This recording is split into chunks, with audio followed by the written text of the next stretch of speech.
Hello everyone, welcome to a fresh new video of Mathematics Madness. My name is Nakul Sharma and I am your mathematics mentor, and this is fourth part of sample paper solution. So without any further delay, let's begin the video.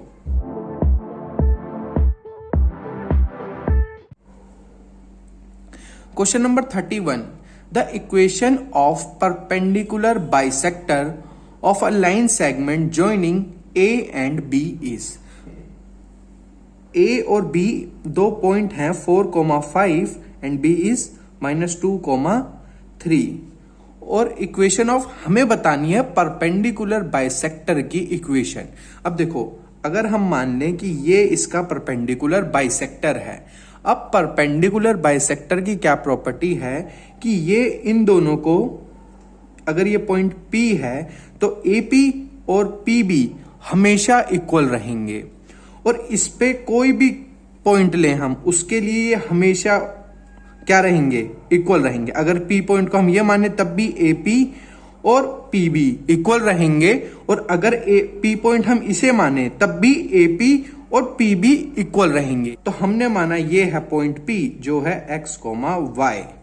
तो हमने क्या पढ़ा अभी कि जो AP होगा वो always equal होगा PB के। डन। तो अब हम यूज करेंगे distance formula, x2 minus x1 का whole square plus y2 minus y1 का होल स्क्वायर। तो AP तो AP क्या हो गया, x माइनस 4 का whole square plus y minus 5 का होल स्क्वायर इक्वल होगा ये PB के। तो -2 माइनस x का whole square plus 3 minus y का होल स्क्वायर। अब हम करेंगे दोनों side square, squaring both side. तो क्या आएगा, x माइनस 4 का whole square plus y minus 5 का होल स्क्वायर इक्वल होगा -2 माइनस x के होल स्क्वायर के प्लस 3 माइनस y के होल स्क्वायर के। तो x का square plus 16 minus 8x plus y का square plus 25 minus 10y equal to 4 plus x square plus 4x plus 9 plus y square minus 6y। यहां तक कोई doubt नहीं होगा। तो x स्क्वायर कैंसिल हो जाएंगे, y स्क्वायर कैंसिल हो जाएगा। अब देखो -8x प्लस 4x, तो 8x को भी हम राइट हैंड साइड में लाते हैं तो क्या बनेगा 12x, और यहां पे क्या है -6y और यहां पे -10y। -10y जब राइट हैंड साइड में आएगा तो प्लस का होगा, plus 10y minus 6y plus 4y। अब देखो यहां पे 16 और 25 और यहां पे 4 और 9, 4 और 9 13, 16 यहां पे माइनस का होगा और 25 भी माइनस का होगा। तो 12x plus 4y minus 3 minus 25 equal to 0। 12x plus 4y minus 28 equal to 0। अगर हम यहां से 4 कॉमन ले लें तो 3x plus y minus 7 equal to 0। So this is our answer. ये मैच कर रहा है ऑप्शन 4 से, डी से। So option D is correct option. Question number 32. In the given figure, D is midpoint of BC. कि ये जो D है ये B और C का मिड पॉइंट है, यानी कि BD और CD बराबर हैं। The value of cot Y upon cot X is. तो देखो, cot थीटा क्या होता है, base upon perpendicular. Cot y कितना हो जाएगा, कोट y ये बड़ा वाला एंगल है। तो सबसे पहले क्या चाहिए हमें, बेस। अगर ये 90 डिग्री है और ये एंगल है तो बेस क्या हो गया, AC अपॉन परपेंडिकुलर एंगल के सामने वाली साइड होती है जो कि है BC, इक्वेशन 1। और कोट x किसके बराबर है, कोट x यानी कि छोटा वाला एंगल, बेस यहां पे भी AC होगा और परपेंडिकुलर x के सामने वाली साइड जो है CD, इक्वेशन 2। एक चीज हमें गिवन है कि डी मिड पॉइंट है बीसी का, यानी कि हम ये कह सकते हैं कि बीसी का जो हाफ होगा वो सी डी के बराबर होगा, क्योंकि अगर डी मिड पॉइंट है तो ये साइड और ये साइड बराबर होगी, यानी कि ये वाली साइड पूरी साइड की हाफ होगी। तो ये इक्वेशन थर्ड इन सेकंड में हम पुट कर देंगे। तो कोट एक्स इक्वल टू ए सी और सी डी की जगह बी सी बाय 2। डन। तो अब हम डिवाइड कर देंगे फर्स्ट को और फोर्थ को। Divide first and fourth. तो coat y upon coat x कितना आ गया, A C upon B C whole divided by 2ac upon B C. तो बी सी से B C cancel, A C से ए सी कैंसिल। तो coat y upon coat x बराबर आ गया, ये रेसिप्रोकल होगा तो 1/2 के। तो 1/2, therefore option B is correct option. The smallest number by which 1/13 should be multiplied so that its decimal expansion terminates after 2 decimal places। अब देखो, अगर किसी को भी 2 डेसिमल पॉइंट के बाद टर्मिनेट होना है, तो देखो जैसे कि अगर मैं लिखूं 1/10, तो अगर हम इसको डेसिमल फॉर्म में कन्वर्ट करेंगे तो ये कितना बनेगा, 0.1। ठीक है। और ऐसे ही अगर हम 1/100 लिखते हैं तो ये क्या बनता है, ये डेसिमल में बनता है 0.01। जब 1/100 होता है जब डेसिमल के बाद 2 पॉइंट आते हैं। ठीक है। तो सॉल्यूशन 33 में 1/13 को हमें क्या करना है, ऐसे नंबर से मल्टीप्लाई करना है जिस वजह से इसका जो डेसिमल एक्सपेंशन है वो टर्मिनेट हो जाए। तो 100 आना तो कंपलसरी है, क्योंकि 2 डेसिमल प्लेसेस के बाद उसे टर्मिनेट होना है। और देखो, हमने 9th क्लास के फर्स्ट चैप्टर में पढ़ा था कि अगर डेसिमल एक्सपेंशन को टर्मिनेट होना होता है तो जो डिनोमिनेटर है उसमें 2 की पावर n या फिर 5 की पावर n वाले ही नंबर आने चाहिए। और 2 × 5 की पावर n वाले कहां पे हैं, यहाँ पे 100 में है, लेकिन 13 नहीं होना चाहिए। तो इसके लिए हम क्या करेंगे, इसे 13 से मल्टीप्लाई कर देंगे। तो हमने 1/13 को किससे मल्टीप्लाई करा, 13/100 से। So option A is correct option. देखो एक बात दोबारा समझो, 1/13 है, हमें इसे ऐसे नंबर से मल्टीप्लाई करना है ताकि इसका डेसिमल एक्सपेंशन 2 पॉइंट के बाद टर्मिनेट हो जाए। तो सबसे पहली बात, 2 डेसिमल पॉइंट के बाद टर्मिनेट होना है, तो 100 से डिवाइड होना तो कंपलसरी है। डन। और क्या चाहिए हमें, डेसिमल एक्सपेंशन टर्मिनेट वाली चाहिए। तो जब डेसिमल एक्सपेंशन टर्मिनेट वाली होनी चाहिए तो डिनोमिनेटर में बस 2 की पावर 5 या फिर 2 की पावर कुछ या फिर 5 की पावर कुछ वाले नंबर ही आने चाहिए। ये 13 जैसे नंबर नहीं आ सकता, इसीलिए हमने 13 से मल्टीप्लाई भी करा। इसीलिए करेक्ट ऑप्शन क्या हुआ, 13/100। Now question number 34। ये देखो, ABE एक ट्राइंगल है जिसमें B पर 90 डिग्री बन रहा है और FDGB एक स्क्वायर है जिसे हमने ट्राइंगल के अंदर बनाया है। अब हमें फाइंड करनी है स्क्वायर की लार्जेस्ट साइड क्या हो सकती है। ठीक है। तो हम लेट कर देते हैं, let the side of square B x, कि उस स्क्वायर की साइड क्या होगी, x होगी। तो ये x हो गया, तो ये भी x होगा क्योंकि स्क्वायर में चारों साइड बराबर होती हैं। ये भी x और ये भी x। डन। अब देखो, अगर मैं ट्राइंगल लूं, in triangle AFD and triangle ABE, यानी कि ये छोटा ट्राइंगल और पूरा बड़ा ट्राइंगल, तो एंगल AFD इक्वल हो जाएगा एंगल ABE के, ईच 90 डिग्री। और एंगल FAD इक्वल होगा एंगल BAE के, कॉमन है दोनों में एंगल ए। तो ए सिमिलैरिटी से दोनों ट्राइंगल क्या हो गए, ए एफ डी सिमिलर हो गया ट्राइंगल ए बी ई के बाय ए सिमिलैरिटी क्राइटेरिया। तो जो ए एफ है अपॉन ए बी का रेशियो किसके बराबर होगा, F D upon B E के। क्यों, क्योंकि जो ट्राइंगल सिमिलर होते हैं उनकी कोरस्पॉन्डिंग साइड के रेशियो क्या होते हैं, बराबर होते हैं। तो ए एफ कितना है 16 माइनस एक्स, क्योंकि पूरी 16 है और ये x है, तो ए एफ क्या हो गया 16 minus x upon A B पूरी कितनी है 16 इक्वल टू में एफ डी है x और बीई है 8। तो देखो 8 से 16 2 पे कैंसिल हुआ। अब क्या करा हमने, क्रॉस मल्टीप्लाई, तो 16 minus x equal to 2x, तो 16 equal to 3x and x is equal to में 16 अपॉन 3। तो इसका आंसर क्या है 16 upon 3, that is option number B.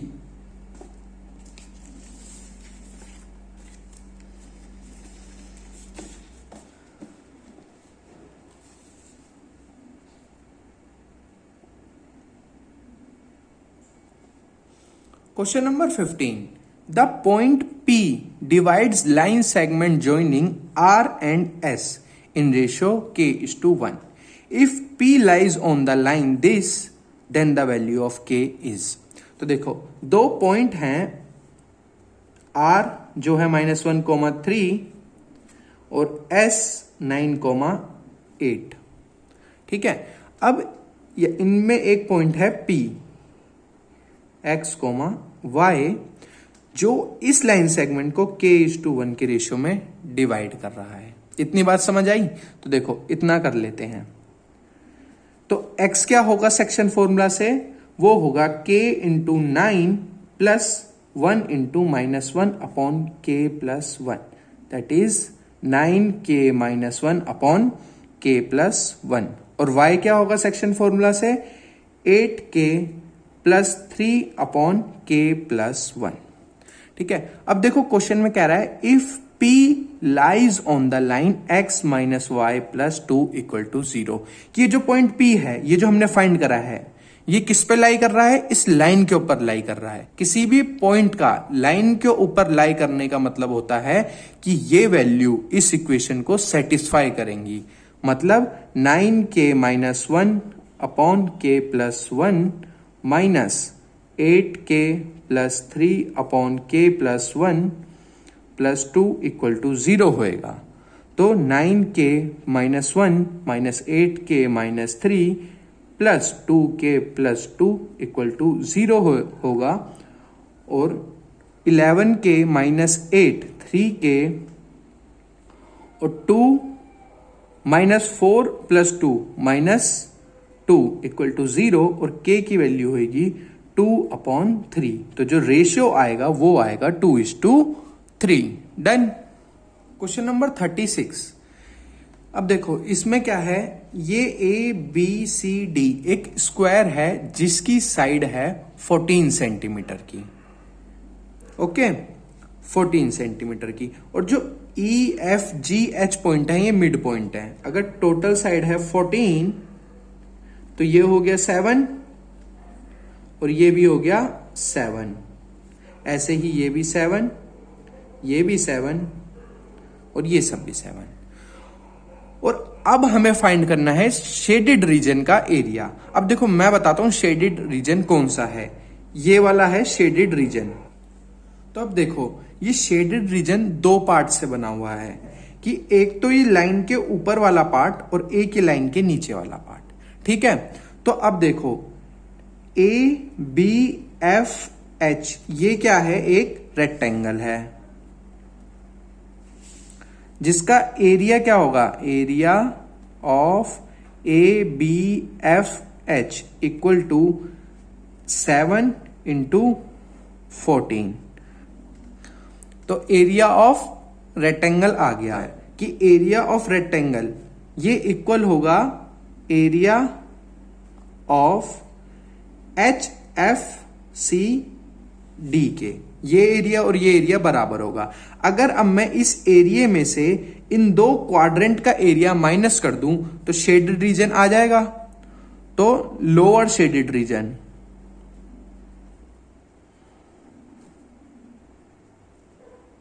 क्या आया, 98 minus 2 into area of quadrant जो होता है पाई आर, रेडियस कितनी है 7 into 7 pi R square upon 360 into 90। Done, क्योंकि क्वाड्रेंट में एंगल ऑफ सेक्टर कितना होता है 90 डिग्री। तो ये आया 4 और ये आया 2, तो ये आया 98 माइनस 49 पाई स्क्वायर बाय 2। तो ये इस वाले रीजन का एरिया आया। और अबव ऊपर वाला रीजन क्या है, ये एक सेमी सर्कल है, तो एरिया ऑफ सेमी सर्कल क्या होता है पाई आर स्क्वायर अपॉन 2। तो पाई आर कितना है 7 का स्क्वायर 49 अपॉन 2। तो अब क्या करेंगे, टोटल एरिया, ये वाला एरिया जो है 98 minus 49 upon 2 pi square plus 49 upon 2, यहां पे पाई स्क्वायर नहीं आएगा, पाई। डन, तो ये कैंसिल हो गए और टोटल एरिया आया 98 centimetre square. That is option number C is correct option. Question number 37, given below is a picture of Olympic rings made by 5 congruent circles of radius 1 centimeter each, intersecting in such a way that the chord formed by joining the point of intersection of two circle is 1 centimeter. Total area of all dotted region. ये जो dotted region बन रहे हैं हमें इनका area calculate करना है। अब देखो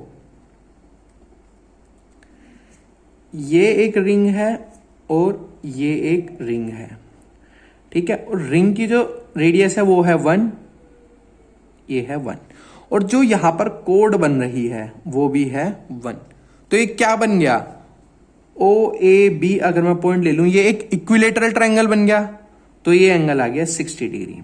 हमें फाइंड करना है एरिया ऑफ डॉटेड रीजन, यानी कि ये वाला रीजन, ठीक है। तो अब अगर किसी एक सर्कल में इस रीजन को देखें तो ये क्या होगा, ओ ए बी और ये ट्रायंगल की लाइन, और हमें ये डॉटेड रीजन फाइंड करना है। ये वाला डॉटेड रीजन आ गया ये। अगर हम ये वाला डॉटेड रीजन फाइंड करके उसे 8 से मल्टीप्लाई कर दें तो टोटल एरिया आ जाएगा। तो अब देखो ये वाला फाइंड कैसे होगा, area of sector minus area of triangle. तो एरिया ऑफ शेडेड रीजन कितना आया, एरिया ऑफ सेक्टर जो हुआ पाई आर स्क्वायर अपॉन 360 और थीटा की वैल्यू है 60 डिग्री क्योंकि ये बन रहा है एक equilateral triangle, minus area of triangle. Equilateral triangle का एरिया का फॉर्मूला होता है √3/4 ए स्क्वायर। ए क्या होती है साइड, यानी कि 1 का स्क्वायर। तो ये आया पाई, आर की वैल्यू कितनी है 1, पाई बाय 6 माइनस √3/4। ये आया एक पार्ट का। ऐसे कितने पार्ट हैं 1 2 3 4 5 6 7 8। तो टोटल एरिया आया 8 पाई बाय 6 माइनस √3/4। तो 8 पाई बाय 6 √3/4, यानी कि option D is correct option. If 2.5 are zeros of this polynomial, then p and r की वैल्यू फाइंड करनी है। अब देखो कि जीरोस का मतलब होता है ऐसी वैल्यू वेरिएबल की जिन्हें हम अगर इक्वेशन में पुट करें तो कंप्लीट इक्वेशन की वैल्यू 0 हो जाए। तो x की वैल्यू जब 2 है तो इक्वेशन कैसी हो जाएगी, p 2 का square plus 5 into 2 plus r equal to 0। तो 4p plus r plus 10 equal to 0, equation number 1। और जब x की वैल्यू हाफ है तो क्या हो रही है, p हाफ का square plus 5 half plus r equal to 0। तो आया p by 4 plus 5/2 plus r equal to 0। और अगर हम यहां पे अब एलसीएम लें 4 तो आएगा p plus 10 plus 4r equal to 0। तो p plus 4r plus 10 equal to हो गया 0, इक्वेशन नंबर 2। तो देखो ये थी इक्वेशन नंबर 2 और ये थी equation number 1, 4p plus r plus 10 equal to 0। ये थी इक्वेशन 1। इसको मल्टीप्लाई करते हैं हम 4 से और इसको 1 से, तो 4p plus 16r plus 40 equal to 0, 4p plus r plus 10 equal to 0। तो minus minus minus 4p cancel हो जाएंगे, ये आया 15r plus 30 equal to 0 and r is equal to minus 30 और r आएगा minus 30 upon 15, that is r equal to minus 2। अब r equal to minus 2 हम किसी एक इक्वेशन में पुट कर देंगे, तो p प्लस 4, r की value minus 2 plus 10 equal to 0, तो p 10 minus 8 equal to 0 and p is also equal to minus 2. Therefore, option B is correct option. Now, question number 39. The circumference of a circle is 100 centimeter. Solution of question number 39. Circumference कितनी दी हुई है? 100 centimetre. और circumference क्या होती है? 2 pi r equal to 100 centimetre. तो radius कितनी आ गई यहां से? 50 अपॉन पाई सेंटीमीटर। ये आ गई एक सर्कल की radius. The side of square inscribed in the circle, कि ये एक सर्कल है, डन, जिसकी रेडियस कितनी है? इतनी, और इसके अंदर हमने एक स्क्वायर बनाया,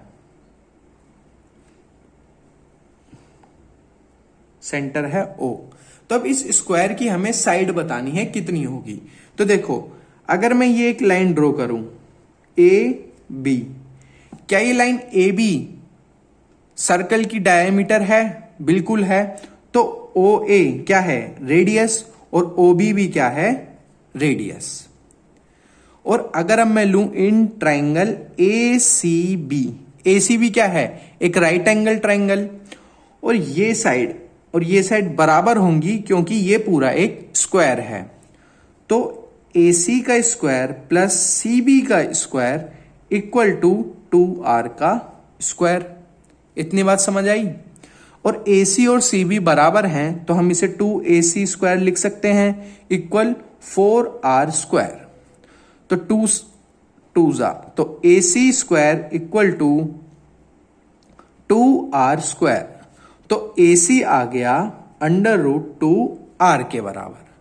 तो AC क्या है? साइड है स्क्वायर की, अंडर रूट 2, और R की वैल्यू है 50 upon pi. That is option number C is correct option. Now last question, question number 40। The number of solution of 3 की power x plus y equal to 243 and 243 की power x plus y equal to 3 is. तो देखो, 3 की power x plus y equal to 243। अब देखो, जो 243 होता है ना, वो होता है 3 की पावर 5। अब दोनों साइड में बेस इक्वल हैं तो इनकी पावर भी इक्वल होंगी। तो x प्लस वाई किसके बराबर होगा? 5 के, इक्वेशन 1। अब दूसरी इक्वेशन देखो, 243 की power x plus y equal है 3 के। अभी मैंने बताया आपको 243 क्या होता है? 3 की power 5, x plus y equal to 3 की पावर 1। यहां पे भी अगर बेस सेम है तो पावर क्या होगी? सेम। तो 5x plus y equal to 1, तो x plus y equal to 1 upon 5। Sorry, यहां क्वेश्चन में गिवन है हमें x माइनस वाई, तो यहां पे भी क्या आएगा? x minus y. तो देखो, x प्लस वाई की वैल्यू आ गई, x माइनस वाई की वैल्यू आ गई। तो यहां पे a1 है 1, b1 है 1 और c1 है, ये इधर जाके क्या होगा? a plus y minus 5 equal to 0। तो c1 है -5 और इस इक्वेशन से a2 है 1, B2 है -1 और C2 है -1/5। तो A1 अपॉन A2 कितना आएगा 1/1, B1 अपॉन B2 कितना आएगा 1/-1। Therefore A1 upon A2 not equal है B1 अपॉन B2 के। इस वाली कंडीशन में क्या होता है, यूनिक सॉल्यूशन, यानी कि इन दोनों इक्वेशन का सिर्फ एक सॉल्यूशन होगा। Therefore option number B is correct option. तो इसी के साथ हम आज की वीडियो को फिनिश करते हैं। आई होप आपको ये वीडियो बहुत अच्छी लगी होगी, और अगर वीडियो अच्छी लगी है तो वीडियो को लाइक करो, चैनल को सब्सक्राइब करो और वीडियो शेयर करो अपने दोस्तों के साथ। Thank you.